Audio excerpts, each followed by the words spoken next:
Infantile Nystagmus Syndrome, or INS, is an involuntary ocular oscillation manifesting shortly after birth.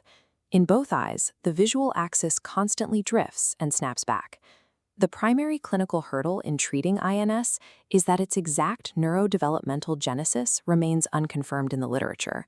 We observe a flawed motor output, but the specific sensory or neurological origin point is elusive. Because the underlying pathogenic mechanism is unknown, true curative treatments do not currently exist. This oscillation is highly reactive. It specifically worsens with fixation effort, psychological stress, and motivation. The harder a patient tries to see a target, the more violently the eyes oscillate. Since clinicians cannot cure the neurological misfire, managing INS requires mechanically or chemically bypassing the broken system to salvage visual function.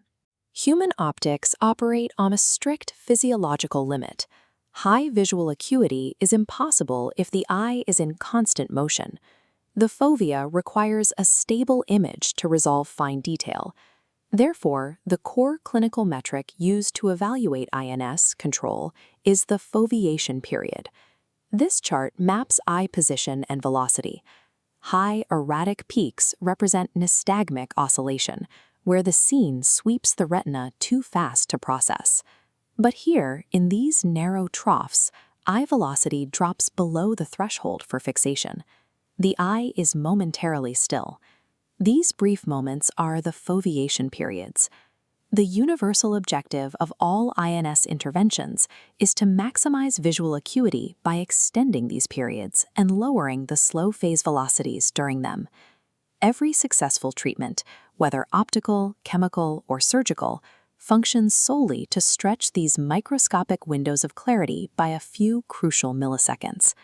The first pillar of intervention relies on optical devices.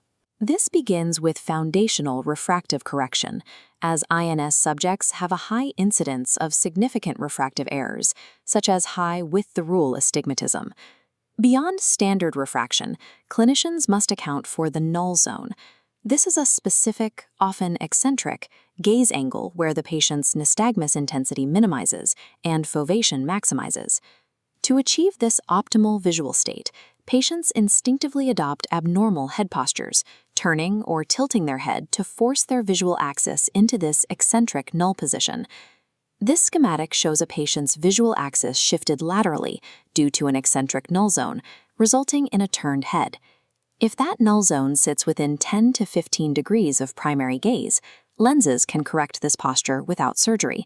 By introducing vergence prisms, the incoming visual scene is bent laterally. The image is reallocated to align perfectly with the patient's resting null angle. By shifting the visual world to meet the null zone, the patient can view straight ahead. This eliminates the abnormal head posture and directly reduces the effort required to see. A second optical strategy exploits a completely different physiological quirk. Infantile nystagmus naturally damps during convergence. Clinicians utilize vergence prisms, typically starting with 7-diopter Bose-out prisms, to artificially force the eyes to converge, triggering that natural damping effect. However, artificial convergence elicits an unwanted accommodative response. To offset this, -sphere lenses, such as a -1 diopter, are prescribed alongside the prisms to neutralize the focal point shift. Contact lenses are also utilized in INS management. They provide superior optical correction and use tactile feedback from the eyelids to damp the oscillation. Optical treatments do not fix the eye. They mathematically manipulate incoming light to match the flawed resting state of the patient's visual system. The second pillar approaches the problem internally. Pharmacological interventions target the central nervous system to suppress the source of the oscillation. The clinical literature has trialed several systemic medications, primarily GABAergic agents like baclofen and gabapentin, along with glutamate antagonists like memantine. These molecules cross the blood-brain barrier to interact with neurotransmitter receptors across the synaptic cleft, theoretically downregulating the hyperactive motor signals.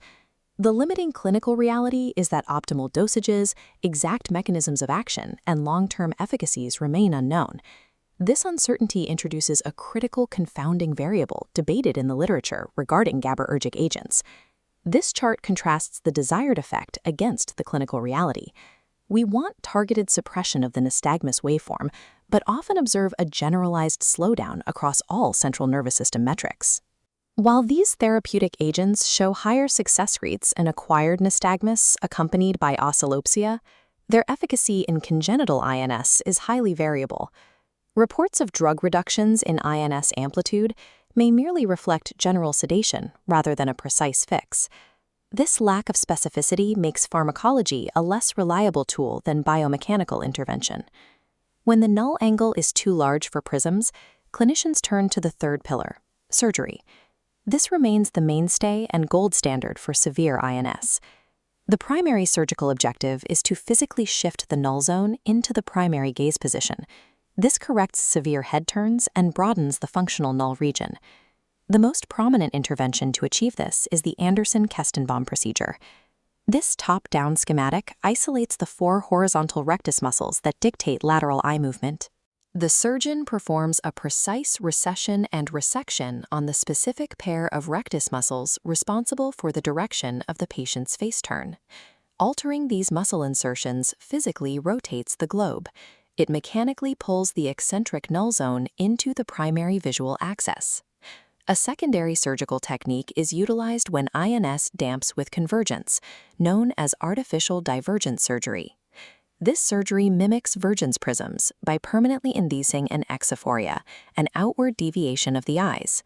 Inducing this exophoria forces the patient's brain to constantly exert fusional convergence reserves to maintain binocularity.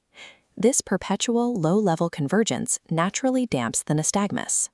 When optics fail to bend the light far enough, surgery bypasses the external environment entirely.